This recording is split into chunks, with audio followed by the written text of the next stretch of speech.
Через специальное приложение отслеживаю состояние своих пенсионных накоплений в ЕНФ. Почему-то сумма все время меняется, причем не только в плюс, но и в минус. Куда уходят наши накопления?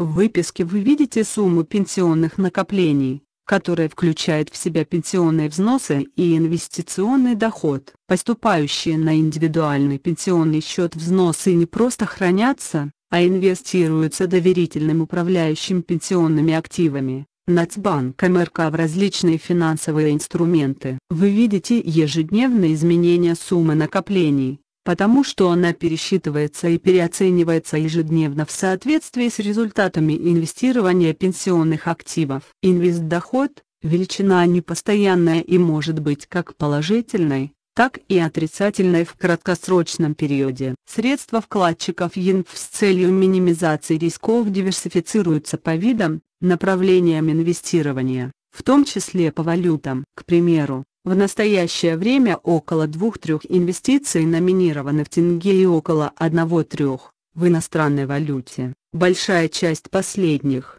в долларах США. В инвестдоход входит также доходы в виде вознаграждения по ценным бумагам, вкладам и другим операциям, доходы в виде рыночной переоценки финансовых инструментов, доходы в виде валютной переоценки, доходы по активам, находящимся во внешнем управлении и так далее. В 2020 году за январь чистый инвестиционный доход составил плюс 28,15 миллиарда тенге, за февраль плюс 111,7 миллиарда тенге, за март плюс 521,8 миллиарда тенге, за апрель 125,6 миллиарда тенге, за период с мая по 2 июня 2020 года 102,4 миллиарда тенге. Как видно, в марте наблюдался большой рост, плюс 521,8 миллиарда тенге, в апреле, мае-начале июня – снижение. Но,